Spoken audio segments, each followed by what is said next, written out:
All right, so today we're going to talk about element stance switching, or stance switching for short. Nothing special. Essentially, this is a Techter related concept to where you are planning both how to use wand element and also non-wand element in certain boss mechanics. I discussed this about a year ago, if not a little more than a year ago, when I was trying to figure out what is going on with wand element revoke. And of course, a year ago, we didn't have things like element pursuit, which is a main benefit for removing your wand element. And so of course, it became a skill that basically you didn't put a point into. But of course, me being all things Techter related, I need to figure out really what might be going on with this. And in that video, and of course, I'll link it in the top right. And of course, you'll have it if you want to review it. Basically, I just wanted to see what would it look like if, I didn't apply the wand element all the time, if I stance switched. Was there going to be a big damage loss? Was there going to be anything that we were suffering from? And the answer was no. Not always using your element is not a significant DPS loss. It's relatively negligible. And now with wand element pursuit, it's even more negligible.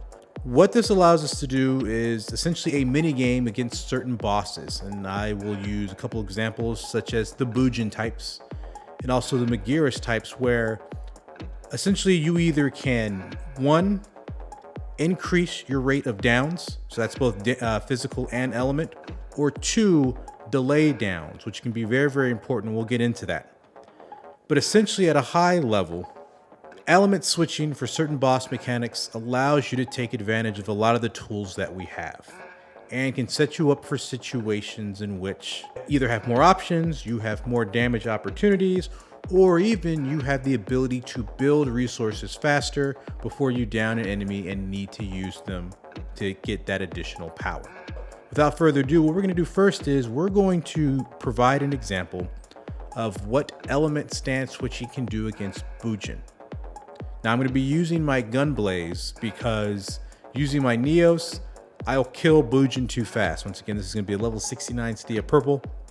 What I want you to pay attention to in these clips is the time difference, which is relatively negligible, but also how many downs between both using stance switch versus just applying element.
So what do we observe?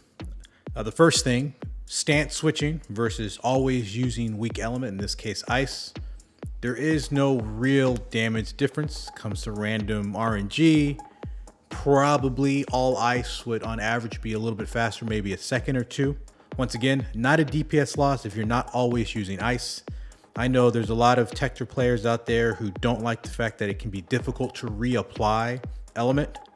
And I guess just to put it plainly, it's not that big of a deal. The main important thing that we want to focus on between these two is that element stance switching actually got the physical down against Bujin. Now, of course, Bujin types like Kelkund and Bujin, they have that false physical down, so you have to trigger it twice to actually get it down. Of course, we saw in the all ice example, we did not get that in the time frame before Bujin died. Another thing we probably noticed was that during the physical down in the element stance switch example, we were about to have our photon blast. We had our compound technique ready. So in that sequence, we could have used Baranstein into photon blast, which would have done way more damage because A, you're getting the shifted down 5%, you're getting the Slayer crit down, and you're building element accumulation for your next element down if Bujin were to live long enough. One of the things we have to be mindful of is that in this case, Bujin was level 69. So just imagine if it was level 74. Now that physical down with Baranstein and Photon Blast is meaningful because you're gonna have a lot more health to dig through. And so what that Baranstein does is it helps push things forward while still doing damage with the physical down.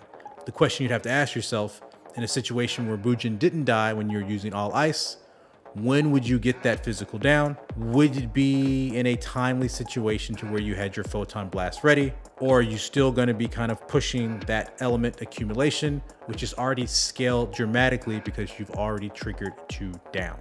Now let's get into more systematic stance switching. So what we saw in the Bujin example was essentially apply ice, wait for element down, then once element down triggers, switch to physical, wait for physical to trigger, switch back to ice, wait for ice element down to trigger, and then back to physical. Essentially the element stance switch. There is another version of this, which is a little bit more meticulous when dealing with enemies who their weak spot will not expose until you drop it down a certain percentage. So we're gonna use McGearus. And this one's a little different. It gets a little tricky because we're not element stance switching to get the physical down per se. We are stance switching to stave off element down. So in this situation, what you're gonna see is in this technique, I start with ice, I use 1 element revoke pursuit, and then I build up 1 element revoke pursuit with non-element. Once I have the meter, I apply element, revoke again, and continue that until I get the boss to a certain percentage where it exposes its weak point, and then that's where I capitalize triggering the first element down.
What are we doing in this example? Essentially, we are doing big brain min-maxing. Usually, if you've watched any of my other runs, I'm usually elementally downing McGearus very early in the fight when the core isn't exposed. And so what happens when I do that? I have to be very, very careful of when I down Magirus the second time because I need to make sure my Photon Blast is going to be ready. The other issue is I'm also increasing element scaling very, very early. And so if you can imagine, once again, time difference is negligible. I am focusing my damage on the weak spot, which is that 1.5x multiplier, to the best of my ability. So all of my big main damage and attacks are hitting that weak spot. I am slowing down that progressively scaling element down accumulation, and we're building resources to make sure that we have the power we need when these downs occur. This is not going to work with all bosses. So there are a couple of rules. Bosses like Bujin, who have a false physical down and no weak spot, this is likely going to be ideal because you want to get that physical down. You want to get past that false physical down. Bosses who at a certain health percentage expose their weak points are also viable for this technique. So as we saw, Magirus, but also the Nogglith. Once he gets his health down to a certain percentage, the head core exposes. What is this likely not good for? Enemies like Monkey, where their weak spot is exposed during a physical down. So you want to cause a down as quickly as possible to get that weak spot. You don't want to delay these things because it also messes with other timing. And also enemies with breakable parts. Because A, you want to break that part as fast as possible. If you do not damage that part, then the weak spot will not be exposed at a certain health percentage. You actually have to break it. The other issue usually is with breakable parts for many enemies, there won't be a physical down anyway until a certain condition is met. So if we look at Blazentos or the Lazentos in general, the only way to trigger a physical down, if my memory serves me correct, is that A, the core or the weak spot has to be exposed, and it has to be on the head. So while if you are a melee character, you're going to be attacking the head anyway, so it kind of solves that issue. But for Techter, you weren't getting a physical down anyway until you broke the core. So in those situations, stance switching likely is not ideal. But to close, what did we demonstrate today?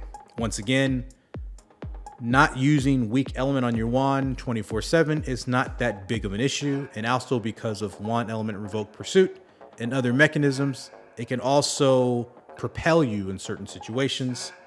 But ultimately what we're trying to do is we're trying to control element accumulation scaling. Once again, after you cause an element down, whatever that down accumulation threshold was, it's going to increase in most cases, if not all, another 75% or 175%.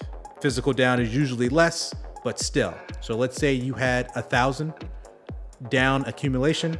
The next time to elementally down that enemy is going to be 1,750. And then of course, to do it again, it's going to be 175% of 1,750. So we want to slow that down as much as possible, build resources and use them effectively, which we'll discuss in another video talking about compound technique usage, some other theoretical concepts that technically don't exist, or at least that I say can't be measured, but in theory exist, to understand how to further kind of min-max and understand the games you have to play as Techter. But other than that, hope this was informative, and I will catch you all next time.